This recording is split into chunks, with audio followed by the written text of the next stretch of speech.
Sebelum melanjutkan, jangan lupa subscribe dulu. Terima kasih. Bab 396, Ibu Mertua Membuat Segalanya Sulit. Martin sangat menyadari hubungan rumit antara Jordan, Victoria, dan Russell. Russell, ceritanya panjang. Silakan duduk, kita bicarakan lain waktu. Baiklah kalau begitu. Tidak berani menentang Martin, Russell duduk dengan patuh. Terjadi kegaduhan tak henti-hentinya di tempat itu dan para tamu berdatangan satu demi satu, yang membuat Salvatore agak kesal. Ada begitu banyak tamu, tetapi tidak ada satupun yang datang untuk Tuan Jordan. Mereka semua datang untuk keluarga Howard. Hei, menurutmu kapan Emily akan datang ke pesta pernikahan? Sejujurnya, Salvatore sangat merindukan Emily. Ia mengupas pisang lagi dan memasukkannya ke dalam mulutnya. Namun, begitu menggigitnya, ia langsung tersedak saat melihat seorang wanita cantik yang belum pernah dilihatnya sebelumnya, di pintu. Ehem. Salvatore mulai terbatuk-batuk dengan gembira sambil masih menunjuk ke arah pintu yang penuh sesak. Tim yang benar-benar bingung, menepuk punggung Salvatore untuk memberinya sedikit kelegaan. Ada apa, Salvatore? Tidak mungkin Emily benar-benar ada di sini, kan? Karena aku Wali Lauren, jika kamu mendukung Emily dalam merebut pengantin pria, kita harus bertarung hari ini. Salvatore meludahkan pisang yang baru saja dimakannya dan berseru kaget, Emily kakiku. Itu karena si jalang itu, Hailey Camden. Tim sangat terkejut hingga rahangnya ternganga lebar. Mantan istri Ten, Jordan. Hailey, yang telah berdandan dan mengenakan busana desainer, berjalan mendekat sambil mendorong kereta dorong. Berkat kecantikannya yang memukau, Hailey menarik perhatian banyak tamu sejak ia masuk. Ya Tuhan, wanita ini benar-benar cantik. Dia secantik pengantinnya, Lauren Howard. Sebenarnya, tidakkah menurutmu dia mirip dengan Nona Howard? Mereka seperti saudara kandung. Sangat disayangkan bahwa dia mungkin seorang ibu karena dia menggendong dua bayi di kereta dorong. Dia tidak lagi melajang. Sambil menikmati tatapan orang banyak, Hailey melangkah maju dengan puas tetapi sebelum dia melangkah dua langkah, dia dihentikan oleh Salvatore. Siapa namamu? Salvatore berkata dengan tegas, Hailey Camden, apa yang kau lakukan di sini? Aku peringatkan kau, hari ini adalah hari besar Tuan Jordan.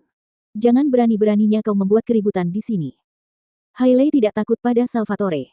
Jika setahun yang lalu ketika Jordan dan Hailey masih menikah, dia pasti akan takut pada gangster seperti dia. Namun, Hailey telah mengalami terlalu banyak hal dalam 1 tahun terakhir dan bukan lagi gadis kecil yang hanya bermimpi mewarisi aset keluarga Camden. Jadi dia malah mencibir dengan arogan, beraninya kau, seorang pelayan, berbicara seperti itu padaku.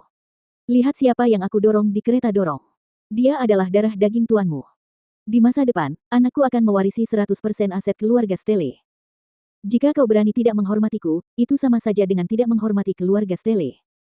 Kau, Salvatore terdiam. Hailey berkata jujur karena dia memang ibu dari putra Jordan. Dia adalah putra tertua Jordan dan di masa depan, dia mungkin akan mewarisi kerajaan dan aset keluarga Stelle sehingga mereka tidak bisa memprovokasi dia. Salvatore tidak punya pilihan selain mengubah sikapnya.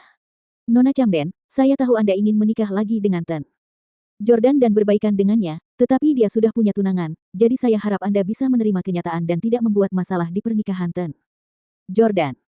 Hailey mendengus dingin dan berkata, pernikahan Jordan. Lihatlah tempatnya dengan mata terbuka lebar. Nama Lauren Howard terpampang di dinding dan tercantum sebelum orang lain. Ini jelas pernikahan keluarga Howard. Jangan khawatirkan tuanmu. Setelah berkata demikian, Hailey berhenti memperhatikannya dan malah berjalan maju sambil mendorong kereta dorongnya. Salvatore, apa yang harus kita lakukan? Haruskah kita memberitahu Tuan Jordan? Tanya tim. Tuan Jordan sedang sibuk, jangan ganggu dia. Keluarga Howard adalah keluarga yang sangat berkuasa. Saya yakin Hailey Camden tidak akan punya nyali untuk membuat masalah di sini. Tak lama kemudian, para tamu sudah duduk dan hampir semua kursi di aula sudah terisi. Selain itu, ada juga kamar-kamar pribadi di lantai atas yang semuanya terisi. Saat itu sudah pukul 10 pagi. Pernikahan akan segera dimulai. Kali ini, mereka mengundang pembawa acara terkenal, John, untuk menjadi pembawa acara pernikahan. John berjalan ke arah meja Martin dan bertanya, Tuan Howard Sir, waktunya sudah habis.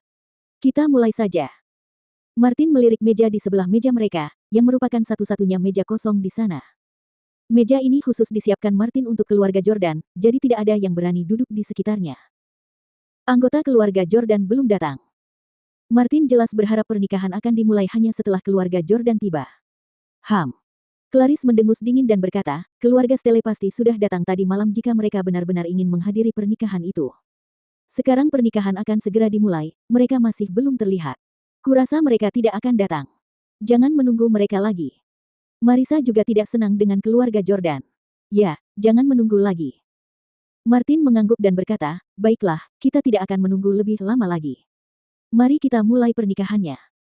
Setelah itu, John berjalan menuju panggung sambil memegang mikrofon, dan langsung membuat semua orang bersorak kegirangan. Wah, itu pembawa acara terkenal, John Paul. Keluarga Howard benar-benar mengesankan. Kudengar John tidak akan pernah mau datang ke acara pernikahan. Kurasa hanya keluarga Howard yang bisa mengundangnya ke sini. Tuan John, saya penggemar Anda. John tersenyum dan membungkuk kepada semua orang. Terima kasih, semuanya. Merupakan kehormatan besar untuk menyaksikan momen ketika Tuan Stella dan Nona Howard menikah, bersama-sama dengan kalian semua. Di era sekarang ini, di mana makin banyak anak muda yang takut menikah, menurut saya, setiap pasangan yang berani menikah, sebenarnya berani dan yakin untuk menjalani hidup bersama dengan baik di masa depan. Selanjutnya, mari kita undang pasangan pengantin baru yang berbahagia itu untuk tampil. Sebuah melodi yang murni dan indah tiba-tiba mulai dimainkan. Lauren juga pernah mendengar lagu itu sebelumnya. Dia selalu berharap lagu itu diputar saat pernikahannya. Diiringi musik pernikahan yang romantis, Lauren yang mengenakan gaun pengantin putih dan tampak bak seorang dewi, berjalan perlahan menuju panggung sambil menggandeng tangan Jordan. Ya ampun, dia cantik sekali. Saya menangis. Nona Howard benar-benar pengantin tercantik yang pernah saya lihat. Begitu Lauren dan Jordan muncul, mereka membuat iri semua tamu yang hadir. Mereka sangat tampan dan merupakan pasangan paling serasi di dunia. Pada saat ini, Hailey pun tertegun. Melihat Jordan dan Lauren berjalan menuju lorong, tanpa sadar dia memikirkan adegan saat dia dan Jordan menikah. Itu sama persis. Jordan benar-benar menemukan seorang wanita yang sangat mirip denganku, dia pasti masih mencintaiku.